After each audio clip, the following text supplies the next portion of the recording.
From the Kiss 92.5 studios in Toronto, Canada. Ladies and gentlemen, This is Roz and Mocha. it's Roz and Mocha. What's going on? Hey guys, this is Bruno Mars. This is Selena Gomez. Chainsmokers. Lady Gaga. Calvin Harris. Celestia Cara. This is Ed Sheeran. You're listening to my boys Roz and Mocha. Roz and Mocha. My boys Roz and Mocha. The Roz and Mocha Show. Between Roz and Mocha, who is your favorite? Mocha. You guys are so funny, man. Congratulations, Lisa! Wow! You just won $1,000. That's amazing. Y'all just made my entire morning. Keep it up. You guys are awesome, man. This is the Roz and Mocha Show podcast. Roz and Mocha's Fix My Life. What advice can you guys give me? Okay, so my question is, Got a problem you can't fix? Roz and Mocha got you. Brandy, hello. It's Roz and Mocha. hey guys, how you going? How you doing? Good. How are you? Not too bad, thank you. FML time. What's going on? How do I know when it's time to leave?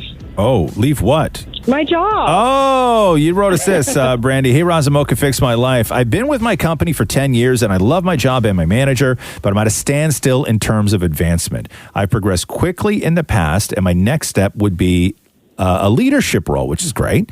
While I'm satisfied with my pay and work arrangements, I know I could earn significantly more elsewhere. I'm conflicted about whether to leave for a higher salary. I've invested time in building relationships and have a great vacation time. Oh, that's nice. And I'm unsure if starting over for an extra 20 to 25K a year is worth it. Is there any room in the company that you're in right now to level up? Absolutely there is, but it's just like we're at a standstill. Like there's no movement really happening. And it's kind of been like that since COVID. Yeah. That's like everywhere though, huh? Yeah. I think Mocha just said it, which is I don't look at this as starting over. Look at this as leveling up. Like, of course, when you go on to somewhere else and you're taking on more responsibility and you're making more money, there's a learning curve in there that you're going to have to get used to. Mm-hmm. And that, like, when you say starting over, it's like you failed at something and you clearly have not failed. You're advancing. This is moving forward. It's not starting over. Yeah, I don't know though. Like, if I was to go to a new company, how like in my field, predominantly like it's all internal hires. Like once you get into like management and leadership positions, right? So I wouldn't go if I was to leave. I wouldn't go to a management position. I would go to the exact same position I'm doing right now. It would just be with more money. But I just feel like, is it worth it to make that move? I make a little bit more money, but then I'm starting all over in the sense of building my reputation, building my name. Yeah, but it's a lateral. You just said vacation. It's a lateral move, though, Brandy. Yeah. Right, and I get what you're saying. Like, but more money. So, and that's all it is. It's more money. It's not. You're not moving into a management position. You're not giving yourself some sort of promotion by hire. Like all of this stuff. Like you're pretty much be doing the exact same job just for more money. Yeah, more money. Yeah, gotcha. Yeah, pretty much. What do you see as your top end at the company you're currently working for? Have you talked to your bosses about that? Yes.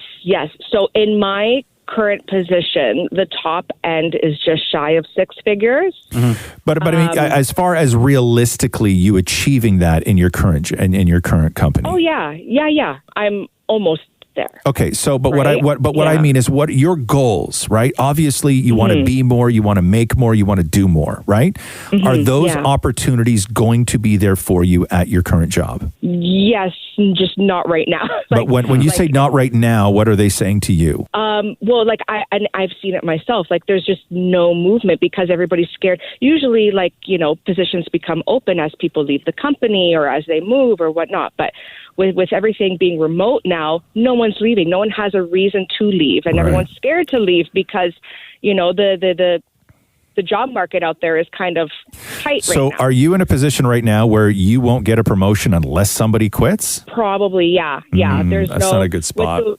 And are you in a position right now where you could go, like the transition would be quick? Like there are places looking to hire, you could go somewhere and work somewhere else? I could, doing the role that I'm doing. Yeah. However, it's industry-wide, we're kind of all in the same boat. Like we have friends at other companies, right? And so we all kind of talk and, to do my position, no problem. But to go up, that's where the problem is, Yeah. right? That's where we're at a standstill. Yeah, I think that the reason why this is tough is you're making a lateral sort of thing where you're going to be doing the same thing in a different company just for more money, which is good in the sort of like shorter period of time, right?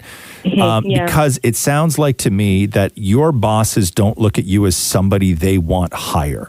It looks to me that your bosses know that they have somebody on the roster who they could easily fill a spot if somebody left. Right. And that's not future potential for you. That is a safety net for them. Mm-hmm. Right. They're not looking at you going, God, we're just, a couple more pieces here and you're up. Like, you're good. We want you in this position. We want you to take over this amount of work. We want you. We want you. That's not how they're looking at you. They're looking at you like, God, thank God she's here, because if somebody quits, we have an instant replacement. Mm-hmm. That's different. That's a different thing. Okay. Does it make things a little better in the sense, okay, so I am in it's like a leadership program. So when managers do go on vacation or if they call in sick, I do step in for them. Mm-hmm. So they do see me, I feel like, because it was really competitive to get in that program. So I feel like they do see me as someone that can be that person. So have this conversation with them. Sit them down and say, hey, listen, I know that I can do these jobs that these people have. You know that I can do them. But what I want to know from you is, do you guys have a plan for me to slide into one of those jobs? Or am I just sitting here waiting for somebody to quit? Okay. Does that help, Brandy? Yes, it does. Thank you, guys. All right. You feel better? Yes, I do. I do. Good. And can I just quickly say, so my 3-year-old's in the back and listening, and she just wants to say hi to you guys. Yeah. Sure. Ellie, want to say hi to Roz and Mocha? Oh, she's shy now. Oh, no problem. What's her name? Ellie? Ellie. Oh, beautiful name. Hi, Ellie. It's Roz and Mocha. Thank you for listening. Have a great day at school. Oh, she's hiding behind her hat right now. She wanted to ask you guys to come and have a play day. I mean, I said you're busy. I said you're busy. Yeah, very busy. So busy, Ellie. Very busy. Sorry. But we are sending you a ton of love. Have a great day. Thank you, guys. Bye.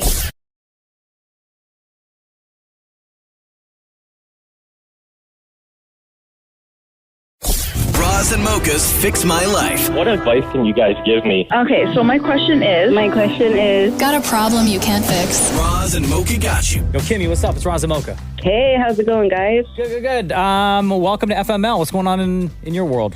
Why are you here? So, I want to know, how do I shift my condo board's focus to priorities? Oh, damn. You wrote, it says, hey, Roz and Mocha, fix my life. I sit on my condo board, which is part of 3 separate corporations that share common elements. While I don't sit on the shared board, I receive the minutes and budgets. The other board members seem focused on less critical issues like spending a lot on EV chargers, despite our limited number of EVs. It's frustrating because when my board raises concerns, they label us as difficult. How can we engage with people who are so narrow-minded and resistant to open dialogue? So they want to load up your condo with EV chargers. What do you feel the priorities are? You know, our building is actually a new building. We're only about 4 years old, and stuff's falling apart. So our garage actually needs fixing. There's stuff coming off of the roof, pipes need replacing. Some of the gyms, we have 3 gyms between our 3 buildings, and some of the gyms still need equipment, and they're being used quite more from our owners and our residents. Mm-hmm. We also have our party room, which is a revenue for our condo, and they're removing stuff like ovens as opposed to putting stuff in so people can rent it out more, and swimming pool repairs. So things that our owners and our residents use, that's what I think our priorities should be moved towards. And the EV chargers, this is just one of the bigger ones that they want to spend on right now, is not a priority right now. That's a down the line somewhere. We have 3 owners. Right now we only know 3 owners that have EV cars in our entire complex. You think this is a way for them to encourage people to get EV cars? I don't think so. The community that I live in, we're not a big community of EV drivers. I think what happens is that there might be one person who's been pushing for it because they have an EV car. Well, that's what I was going to say. Oftentimes when you get these boards or these collectives made up of, residents and maybe a few outside people, their priorities are always going to be their priorities. right? And you can't help put your own stuff into a meeting because obviously the things that you care about you feel are the most important, right? So you get the EV drivers on the board and they're like, hey, we need this. This is the focus. Everybody's got to do this because it benefits them, right? And it's their point of view. I don't know enough about the inner workings of, sort of 3 separate condo corporation boards and how you guys all get together and come to some sort of consensus. But I would lay it out on, my case would be built around, here's the budget. Here's the things that are costing us money, and here's the things that make us money. These should be the priorities. Right now, EV chargers are not either. They don't fit in any category. And when you let pipes go, those problems don't stay the same problem. They only become worse. And with things like the party room, that's a revenue getter, right? So that actually brings in money. So that should be a priority. The trick is to not lose more on the things that are broken and to maximize the gains on the things that you can make money doing, right? And I think that that's the way you need to lay it out, is that it needs to be about money. Make it about money. People understand money. And we've tried doing that before. Unfortunately or fortunately, there are some very strong personalities on this particular shared committee. So even when, my board says, hey, these are some of the stuff that we need to look into, we get a lot of pushback. And so, that's a personality thing that we need to deal with. But, we have done this option where it's like, this is the money. I haven't done the revenue generating and costing it out that way. So that might be something I can talk to them about at the next meeting or pass it on to one of my board members. Are you able to do that and kind of like rally other board members for them to see your side of things? So so it's not just your voice saying, hey, here's the homework that I did. I need everyone to get behind this. Like if you have other people who are with you on your team. Yeah, my board members are on board, so that's good. Yeah. The other 2 board members, they're the hum and hawing, right? Because I don't know if they're looking at long term or what the case is, but our particular condo fee for that shared complex, and again, it is a little complicated because it's not just one corporation, it's 3 corporations together for this one common shared facility, but they're raising our fees by 25%. Wow. Wow. I'd bring somebody in and look at all the things that are broken and get them to assess what they are right now and where those problems are going to be in about a year from now. And if they will escalate and how much more they're going to cost in a year. I'd bring in somebody and have those estimates done. And then I would just lay it out and say, hey, listen, the problems that we're not fixing, if we fixed it right now today, this is what it's going to cost. If we wait 2 years, this is what it's going to cost. As far as the party room goes, here's the money we could be making off it. Here's the money we're not making off it because we're not spending there. And then so you have it all laid out on what you're able to make and what you're currently losing. And then they're just in a position to then vote down making money. They're in a position to vote for losing money. And I think that is a language that people understand. If you're going to get people onto your side, that's the way to do it. That's really good. I love that. Oh my gosh, that's amazing. Thank you. Yeah, that is really good. I wrote everything down. Good. And then re-listen to this on the podcast, okay? Love you, Kimmy. Thanks awesome. so much for reaching out. Hope that helped. Wait. Mocha. You're going to ask me the question? Between Roz and Mocha, who's your favorite? As one West Indian to another, Mocha bye. Hey! Wow. Even after all that amazing... Have fun sharing one dumbbell. After all that amazing advice from your Roz. ghetto-ass condo gym. Oh, man, teamwork makes the dream work, Love you, Kimmy. Oh, my gosh. All right, thanks, guys. Roz and Mocha's Fix My Life. What advice can you guys give me? Okay, so my question is... Got a problem you can't fix? Roz and Mocha got you. Katie, hello, it's Roz and Mocha. Hey, guys, how are you? Good. You got Christmas on the brain already, huh? Yeah, my family's asking me what to get the kids for Christmas. Oh, Katie, you wrote us, says, hey, Roz and Mocha, Fix My Life. We regularly donate toys that my kids no longer play with. Everything that they could get for my 1.5-year-old, we already have from the 3.5-year-old. And my daughter already has so much more even after donating. Our families are extra and usually give 2 to 3 toys per kid. So the amount of toys adds up real fast. Is it rude to ask for gift cards or experiences instead of toys, like the zoo or amusement parks? My mom, who babysits the younger one at my house, agrees that the kids have way too much and is on board with not getting them a lot of toys, but I'm not sure how this will come across to the aunts and uncles. So, Katie, I can tell you the exact same thing happened to us, right? Cruz is 7 now. And he was like, the first grandchild for both my side of the family and Jenna's side of the family, right? Yep. So the toys and the stuff, like just so much of it. And obviously, in the early years, appreciate it. He used everything, right? Mm-hmm. And much like you and your family, Katie, we got to a certain point where there was too much and we donated. And same thing, more and more toys as he got older started coming into the house. And you can only have so much, and they're only going to play with so much, right? And they're getting bigger. And that's the thing. So what we did, and I think it's totally fine for you to be honest with your family and to be honest with people and say that we, as much as we appreciate it, the kids have a lot.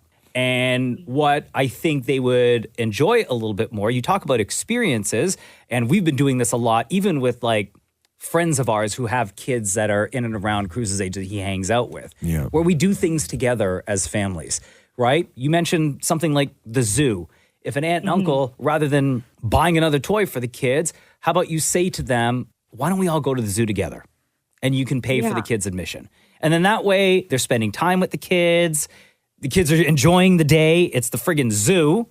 But I think that there's nothing wrong with being honest and telling them that, and focus more on the experiences and spending time with those aunts and uncles and whoever else. Okay. Yeah, Right. we were in the same situation. Rox was the first grandkid on either side. And at one point, my brother got Roxy a subscription to those Kiwi boxes. Oh, those are amazing. Which are great because the thing is that if they don't build them, they're perfect for donating because it's a brand new thing. Yeah. And also, we give them away to other kids, like if there's one that she didn't build, right? Yep. But she got another subscription box from her aunt and uncle, and it's really cool. And maybe you can't do this for the 1.5-year-old, but like maybe when like the kid's like 4 or whatever.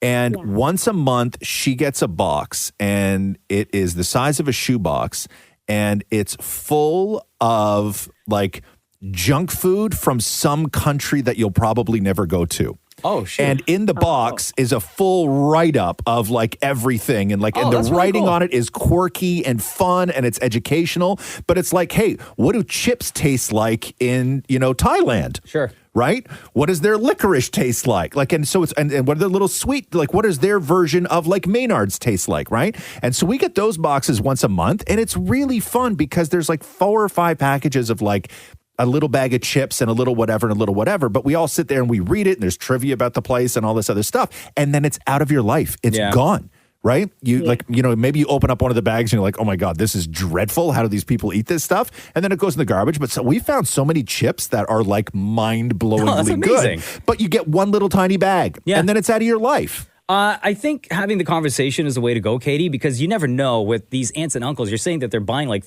2 or 3 toys per kid. It may actually be a relief. Maybe they feel pressure. Yeah. People feel, there's a lot of people that feel that giving a gift card or future considerations for an amusement park ticket, that's phoning it in. Right? There's people that really believe that. And I'm sure that you probably have people in your family, like I know I did in mine, where the idea of a gift card or something like that, they don't want it to come off looking like they didn't try or they don't care. Right? Don't get me wrong. I love a gift card. So I love getting gift cards, right? They are the best. Yes, but I'm a gift card guy. Yes, but there are people, especially when it comes to a kid, where because where they lose it is that there's no reaction from the kid, right? When a kid, like, what are you going to do? Like, give the kid an envelope with a card and like a gift card to whatever in it? There's no joy. There's no watching them open up a box and be like, oh my God, I wanted this. You lose that, right? The best way to explain it, Katie, and I've found, like, we started saying this to family members, is presents over presents. And how did they take that? Totally they were fine okay with it? They were totally cool? fine with it. Because they want to spend time with the kids. Who doesn't want to spend time with them, right? I know. You And guys it are really right. did Yeah. take the pressure off of trying to guess what that child wants or what that child is into at that moment in time, right? Yeah. Because yeah. something that they're into now, they may not be into in 3 months. And that's exactly it as well, right? Like their interests are changing so fast, right? Yeah. So people are working so hard for their money, and I really don't want them going overboard for, my kids. Like, God bless them. I appreciate the love and support and everything, but, we all work hard for our money, and I rather, give them something that they're going to remember. There's also a part of me that is like, you know what? It's part of your job as a parent to deal with all this junk. Oh my God, dude. Just undid 6 minutes of helping Katie out. I get it. I think that your priority should always just be what's best for the kid, right? And whether that is not that, or whether that is just more boxes of stuff, I think you got to figure out what's best for your kid. Yeah. I guess a healthy balance of both, Yeah. Does that help, Katie? So, yeah, it does. Thank you guys so much. And happy birthday, Roz. Thank you. Thanks for listening to the Roz and Mocha Show podcast. Catch the guys live Weekday mornings from 6 to 10. on Kiss 92.5 Kiss925.com. or download the Kiss 92.5 app.